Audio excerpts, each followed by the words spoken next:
Hey there, everybody, and welcome to this quick start guide to homeschooling. I am your host, Dr. Elise Snipes.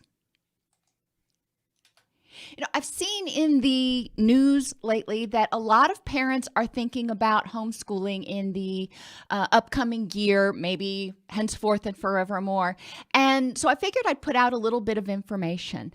We homeschooled our children for most of their academic career. So obviously I'm a little bit biased toward homeschooling. However, it's not the right choice for everybody. And it's important to recognize that. If it's not the right choice for you, then finding something that is going to be important. But I do want to let you know about a lot of the options out there, because a lot of people think homeschooling is super overwhelming or you've got to know everything about everything. And that's just not the case. So I'm going to very briefly go over regulations, curriculum, structure, socialization, and support. Now, I'm not going to talk about whether you should or shouldn't or the benefits and drawbacks to homeschooling, because that is a personal choice and way past the scope of this short video. What I really want to do is just kind of introduce you to homeschooling so you've got some things to think about and you've got some resources to draw upon. Let's start out with the biggie, regulations. Each state has its own regulations regarding what needs to be done for homeschooling. Some states are super strict, some states are super loosey-goosey. You can go to HSLDA, which is the Homeschool Legal Defense Association, hslda.org, and click on your state to find out about the regulations regarding homeschooling in your state. If you decide to homeschool and, the regulations work for you in your state, but you are not religious, that's okay. Not all homeschool organizations are faith-based. So if you're going to select to do homeschooling and you want to find a secular homeschool group, that's exactly what you search for on the internet. Just search for secular homeschool. You can also reach out to your local homeschool agency or contact at your state education board, and a lot of times they can point you in the right direction as well. Additionally, some schools or some states, and a lot of states now actually, many more than when we started homeschooling 16 years ago, many states offer a free online public school option through K-12. So go to k12.com/online-public-schools.html. What they do is they take the tax dollars that you pay in your property taxes or your state income taxes each year that's supposed to go toward your school district, and it actually pays for all or part of that K-12 education. We had the benefit of K-12 education for my son when he was in elementary school. And I can tell you just from personal experience, I am not an affiliate. I have no financial stake in them whatsoever. But I can tell you that it was a fabulous experience for my son. He was able to connect with his teachers on a daily and or weekly basis. I was talking with his teachers on at least a monthly basis. We were required to have phone calls with teachers. So there was a lot of interaction. And the teachers genuinely seemed to be happy. And I can tell you that some of my friends who are teachers with K-12 and with other homeschool things like K-12 really love their jobs because they're able to get back to doing what they wanted to do in the first place, and that is teach and really inspire children to want to learn. They're not having to do as much with the discipline and worry about all these administrative rules and this and that. So it's really an awesome situation. So K-12, like I said, you can go to this website. You can find out if K-12 offers free public online schooling in your area, in your state, in your county. And that's a good place to start. Now, obviously, The child is going to be at home when they're doing the learning. They interact with the teachers virtually and on the phone and do all those sorts of things. But you are going to have that consideration of who's going to keep an eye on Junior. You can't just leave a fourth grader at home by themselves. That is the big hang up for a lot of people. Now, one of the wonderful things, and I didn't think I would ever say this, one of the wonderful things to come out of this COVID crisis has been the fact that a lot of businesses have really started to realize how effective work from home can be. So there are a lot more companies that are offering remote work or work from home jobs. You can go online and use those keywords, remote work jobs or work from home jobs, to see what jobs are available in your skill set. The cool thing is it doesn't have to be in your area. Remote work, you can be working for a company in Silicon Valley for all that it matters, because you are doing it via the internet. Once you go and figure out what your what your state regulations are and decide that, okay, I think I do want to homeschool my child in some format or another, the next step is to figure out what that is going to look like. Now, if you go through public online school like K-12, then that is pretty much set up for you. So you don't have to do a whole lot of thinking. There are registration times, school starts on a particular day, there are expectations, it's all laid out for you. So that's wonderful. But if you want to have more control over your child's education, you can also choose some other options. Now, I'm going to talk with you about some of the options that we used. These are not all of the options that are out there, but there are some that we used. Time for Learning is one. I liked Time for Learning because the lessons were presented in a very usable, very understandable way to my children. So I didn't have to relearn basic algebra and those sorts of things, which was really cool. But there were videos that they were able to watch. There were worksheets that they did. There were tests that they took. And I was able to see how much time they were spending in the activities, how much time they were spending on the test, and I was able to see their score. And if they didn't get an adequate score, and in our household that was 85% or above, then they were able to go back through and figure out what they missed. And I had a running grade book that Time for Learning maintained of what my student was doing and the skills that they were acquiring, that I could show the school board at any point in time should they want to see what my child was doing. And a lot of school boards do want to have some sort of progress report if you are a strict homeschooler. Khan Academy is another great resource. It was only just beginning when my children were younger, so we didn't use it nearly as much, but I can tell you that I've worked with a lot of families who have used Khan Academy who have really enjoyed that opportunity, and they too have pretty structured lessons that the child will step through. Connections Academy we actually didn't use, but that is another online homeschooling option.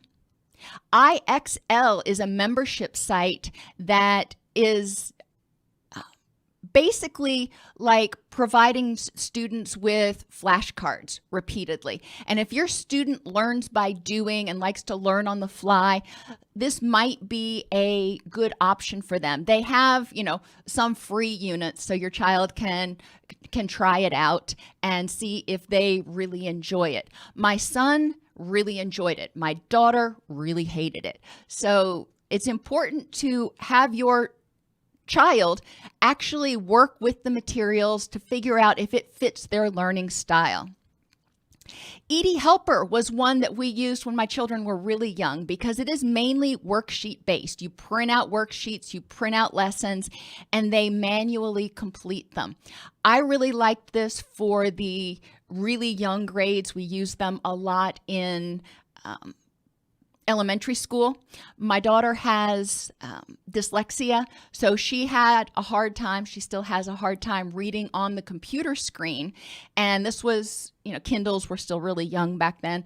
So she fared better when she was able to have something that was actually printed out that she could lay her hands on while she was reading. So ED Helper worked for her, may not work for everybody. There are a lot of really cool things on ED Helper for lesson reviews, like different types of puzzles and games. So it's not the same old read, highlight, take notes, humdrum stuff. You can also just go old school and get textbooks. You can go to a variety of places. Amazon.com is one of them, but you can also go to, I can't even think of the other bookstores right now, but you can get used textbooks really inexpensively. Math has really not changed that much since we were in school. So you can get a version 3 of a textbook that's on version 9 right now and get the basics if that's what you are looking to do. Another place that is actually a gold mine for textbooks a lot of times is Goodwill. A lot of people donate their textbooks to Goodwill. So you can pick up a textbook that new runs $150 for like $3. We did that with a lot of the biology and math textbooks that we used. The other reason that I liked that was because I was able to flip through it first and look at it and go, does this look like it is going to explain stuff well enough? As children get older, when they get into high school, there are a couple of other options that open up to you. CLEP, which is offered by the College Board, it's college level exam something is what CLEP stands for. But the neat thing with CLEP is that you can, the student can study for the CLEP. They go in, they take a test. If they pass, which, obviously they need to do, then they will actually earn college credit for that class. And there are a lot of classes. My daughter had 31 college credits going into her first semester in college. My son had 24 credits going into his first semester. So both of them were rapidly able to get up into their upper division classes and start studying the stuff they were really interested in. So there are a lot of options out there. Dante's is another set of exams that also offers college credit. So look into if your child is college bound or thinks they want to be college bound, CLEP and Dante's are definitely options that they can consider in homeschooling. Finally, dual enrollment. And in our state, in Tennessee, working through the state education board, there is actually a scholarship for homeschool students to do dual enrollment. And my daughter took advantage of that in her final year of high school and did dual enrollment at the local college. So she got a little bit of that college experience, which she really wanted, but she also earned college credits at the same time, and it didn't cost us anything. So those were all good options. Basically, what I want you to gain from that is there are so many options that you can consider when you're looking at homeschooling, if that sounds like a good option for you. Each one has its own unique strengths and weaknesses because there's a variety of different teaching styles. Many of these sites offer a varying degrees of pre-planned course material, like ED Helper, for example, actually has units that you can go through, or you can pick and choose as you want. So you don't have to think, all right, if I'm going to teach Biology 101, what exactly do I need to be teaching? There is a lot of support out there. There's a lot of structure. If you go through something like a co-op or an umbrella school, which are different structures of homeschooling, then you may also have guidance from that organization. If your child's struggling on certain topics, and this is true if they're in public school or if they're homeschooled, YouTube is a wonderful place to go. I am not super strong in math. That is not my forte. I can do science, I can do English. Math was not my thing. And sometimes even the way my husband explained math to the children really didn't hit the mark for them. So they still, were struggling with certain concepts, or sometimes they were working on their lessons and he was busy doing something. YouTube has a lot of people like myself and other people who are like math professors who will get on and do short little videos on topics that they are trained in order to try to explain it, because they want people to love that topic as much as they do. YouTube is a great place to look. If, like with math, we went through 3 or 4 different YouTubers before we found a math professor that really explained things in the way that my son in particular wrapped his head around. And that was really important because then he had that aha moment. That is one of the wonderful things about YouTube. If you remember back in high school, if you had a teacher that didn't teach in the way that you learned, you may have felt frustrated. You may have felt like, I can't ever do this. And with YouTube, you can actually find people who, you can try out different teachers until you find one that teaches in a way that you understand. For younger children, Brain Pop and Homeschool Pop provide a variety of little animated videos that prevent topics in chunks. And then there's another channel on YouTube called Crash Course. And this is actually a Kickstarter or Patreon sort of thing, but this company has done a ton of really awesome short videos on different topics. Now, none of these things, YouTube, Brain Pop, Homeschool Pop, Crash Course, none of these are full curriculums, but they are great resources to add if your child prefers to learn by watching videos or is struggling understanding something the way you are explaining it. So structure, that's the next part. Figure out how much structure you are able and willing to provide. Now you may think, all right, I'm going to be home the whole time. I can provide a ton of structure. Or you may think, pardon me, I'm going to be home the whole time, but I've also got to be doing my own work from home. So my children are going to have to be able to be somewhat self-directed. That's important to figure out. And then the willing part comes in, and that's where it's really challenging. Holding children accountable and holding them to task. When it is a teacher, a lot of times I've found that youth recognize that teachers set limits. They've got to meet those limits, meet those requirements, etc. But with a parent, they try to be a little bit more manipulative because they know how far they can push and what excuses they can make or, areas. And it's really important. And I can tell you after 16 years of homeschooling, it is really important to make sure that you set really strong boundaries and structure with their education. With K-12, you have the majority of structure and accountability done by those teachers. They are setting the assignments, the due dates, they are following up. It's an excellent option if you work from home. And like I said earlier, it's usually free if you use it through your school district. Co-ops are another form of homeschooling, and they present opportunities for children to be in a regular classroom setting a couple times a week. It's a private setting.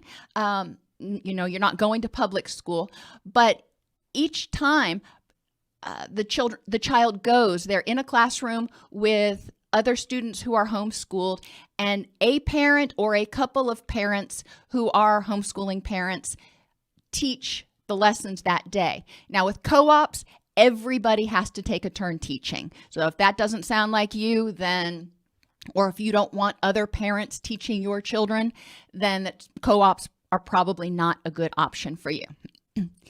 Other curriculum options like umbrella schools really give you a lot more flexibility in what you teach, when you teach, what your school day looks like, and rely more on the parent to require and double check the completion of assignments. And some Curriculum options will even require you to check the work. Like ED Helper, I had to manually check all of my children's work. When they were doing Time for Learning, for example, the computer automatically checked all of their work. So then I could go back and identify with them, what they missed and go over what they missed. But I didn't have to be the one making sure to score it every single day. Just like traditional school, it's helpful if youth have a place that's where they do schoolwork, not just a temporary setup at the breakfast table or the pass-through. You want to have something that is relatively free from distractions, where they can have a permanent setup, even if it's a corner desk in the dining room. But their stuff is always set up, and they are able to do their schoolwork in a situation that is relatively distraction-free. Now, if you live in a small apartment or a small house, you can still accomplish this. Again, corner desks are helpful because that blocks out a lot of the visual stimulus, and then use noise-canceling headphones. A standard time that the child starts and stops lessons, eats lunch, and gets physical activity are also very, very helpful, because you want the child to be on a routine just like they would in public school, because it helps them prepare mentally as well as physically for, what's coming next. A syllabus with assignments and due dates. Again, if you use K-12, that's already going to be done for you. If you use Time for Learning or any of those others, you're going to have to go in there and actually, identify your target due dates. And that's okay. Most of us are fine doing that. But children do need that structure to know what needs to be done by when. I mean, even in college, we give people syllabi with due dates.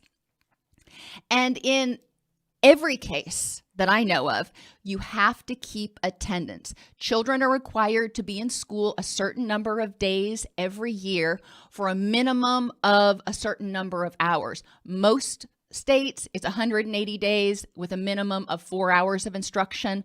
Some states have more hours required or more days required.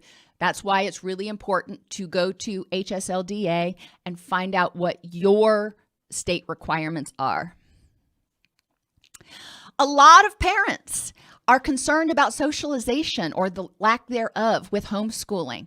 And that's okay. We do want our children to be socialized, but what they don't understand or what they don't know about is all of the opportunities that really do exist for homeschoolers. Most homeschoolers don't sit around at home by themselves all day, every day, doing nothing and not socialize.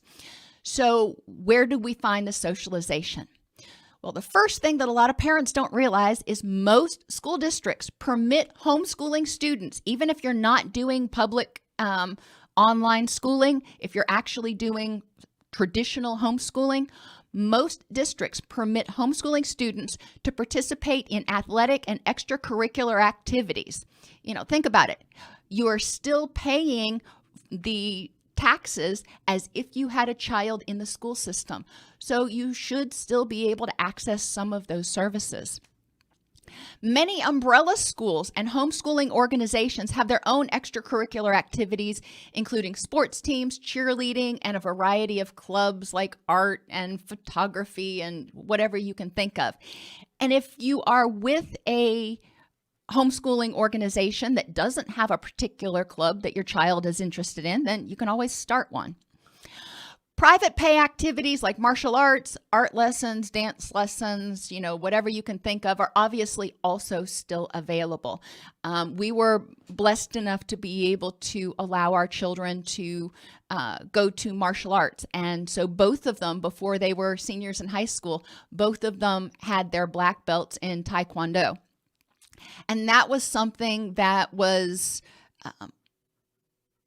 a great source of socialization as well as discipline for both of them. So think about what options are there, what your kids like to do.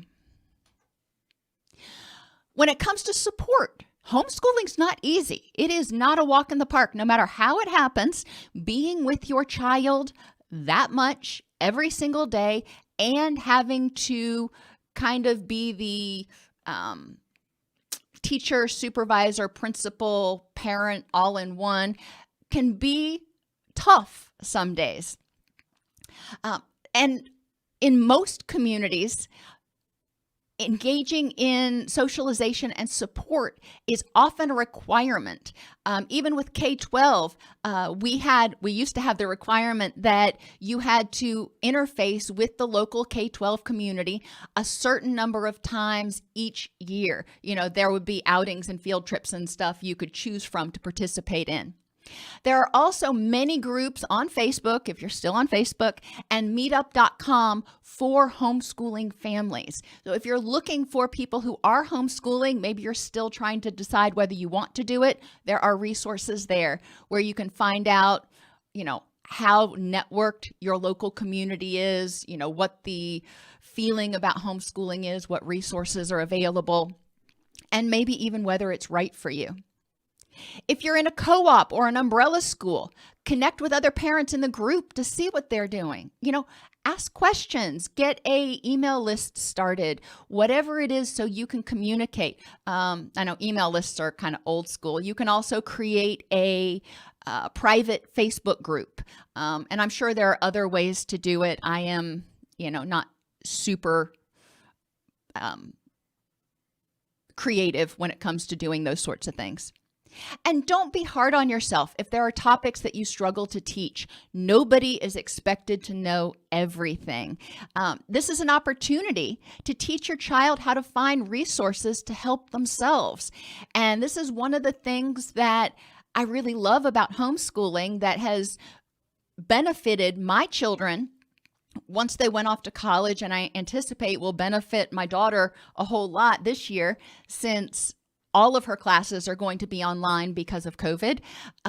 She is able to find resources. If she runs into a problem, she actually knows, instead of getting stuck and just sitting there and staring at the computer, she knows what she needs to do to try to find answers, to try to get help to solve those problems.